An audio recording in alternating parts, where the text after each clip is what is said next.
राजनीतिक बिसात के तहत जिसको भेजना होता है वो जाता है, बाकी कोई नहीं जाता है। तो मुझे लगता है कि जो मछली की आंख है आज के राजनेता हैं, और इसमें राजनीतिक पार्टियों में कोई मतभेद करने की जरूरत नहीं है, क्योंकि सभी राजनीतिक पार्टी एक ही थैले के चट्टे बट्टे हैं।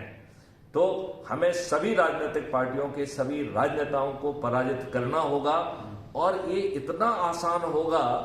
कि दलेला साहब आप कल्पना नहीं कर सकते हैं, इनके पैरों के नीचे की जमीन गायब हो जाएगी और हम 5 पैसे खर्च नहीं करेंगे, ये करोड़ों और बिलियंस खर्च करेंगे मीडिया को खरीदने में, सोशल मीडिया को के प्यादे पैदा करने में, प्रिंट मीडिया को परचेज करने में, फर्जी सर्वे कराने में, फर्जी आम सभाएं करने में, और कत्ल की रात जैसे घिनौने कृत्य करते हुए शराब और पैसे और दारू बांटने में। ये सब की सब जो है ना, इनकी रणनीतियां धरी की धरी रह जाने वाली हैं। अब समय आ गया है कि क्राइम फ्री भारत के चंद्रगुप्त, जिनके चेहरे आज अदृश्य हैं, ये बड़े से बड़े राजनेता जो कि 3-3, 4-4, 5-5 बार के मंत्री, मुख्यमंत्री, विधायक और सांसद हैं, ये ताश के पत्तों जैसे ढह जाएंगे, और इनमें से न केवल ये हारेंगे, अधिकांश की जमानतें भी जब्त होंगी। सत्य बात है ये, इसके अंदर तो कोई दोरा नहीं है। चलिए हम लोग जो हमारे लक्ष्य हैं, 21 लक्ष्य हैं, उसके ऊपर थोड़ी चर्चा कर लेते हैं, क्योंकि हर आदमी को थोड़ा सा संज्ञान में भी लाना पड़ेगा। मैं इसमें एक चीज ये कहना चाहता हूं कि अभी मैंने जन संसद में उन 21 लक्ष्यों के बारे में एक पूरा प्रेजेंटेशन दिया है,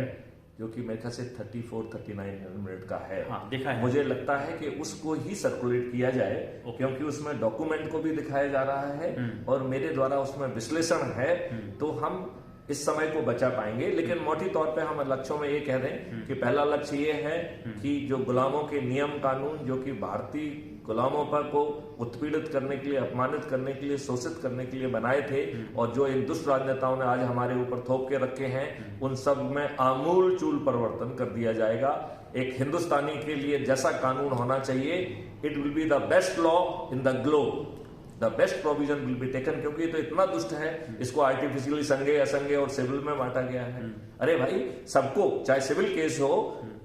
हमें न्याय देने की जिम्मेवारी भारत सरकार की है, और जब न्याय देने में आप धन पैदा कर रहे हो, तब तो हमें बढ़ बढ़ के जो है ना ये काम करना चाहिए, क्योंकि हमारी व्यवस्था में तो हम फरियादी को भी पैसा देंगे, हम जो है उसको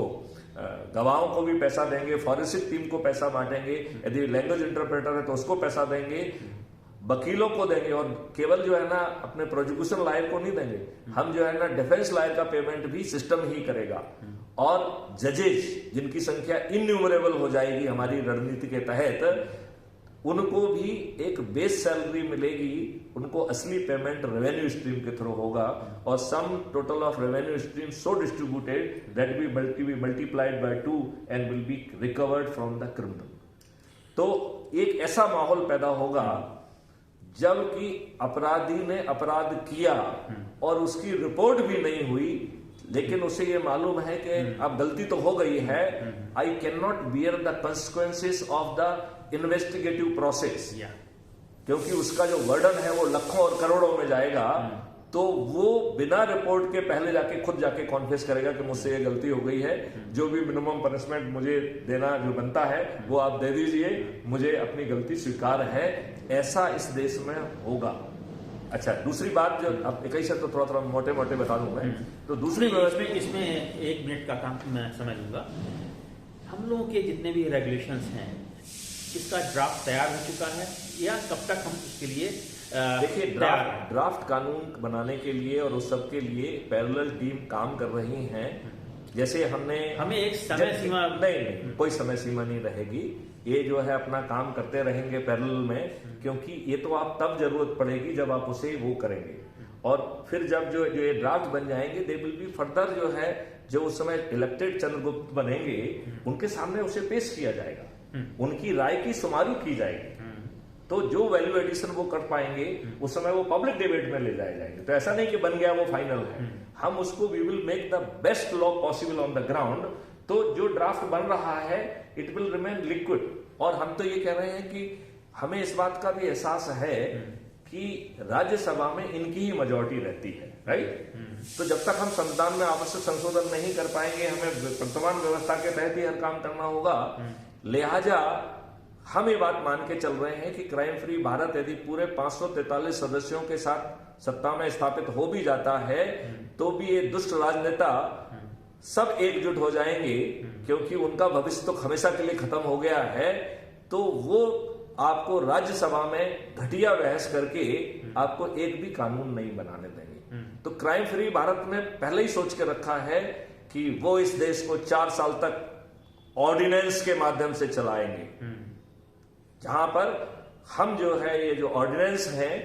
और ऑर्डिनेंस के साथ जो है ना हमारी एक्टिव टीम एनालिसिस करती रहेगी, तो refinement process will continue even after the promulgation of the ordinance. तो ऑर्डिनेंस नोटिफाई हो जाएगा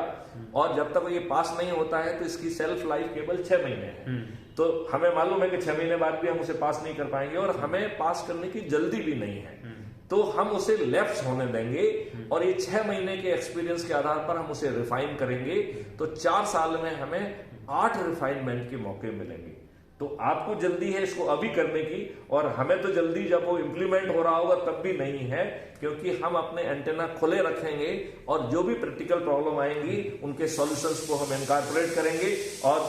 कई बार तो हो सकता है कि 6 महीने के पहले हमको ऐसा लगा कि नहीं इनमें ये चीजें करना है, तो हम उसको लैप्स करके उसको विड्रॉ करके दूसरा ऑर्डिनेंस ले आएंगे। मतलब ऑर्डिनेंस हमारा जो है लक्ष्य नहीं है, जो रिजल्ट है वो हमारा लक्ष्य है। तो इससे आपको आपकी बात का कुछ जवाब मिला क्या? हाँ, जवाब मिला। इसको ड्राफ्ट करने में जो कानूनी सलाहकार हैं या जो टीम बनी हुई है उसको कहीं पे दर्शाया गया है कि कौन कौन मेंबर हैं? नहीं, ये जरूरी नहीं है, क्योंकि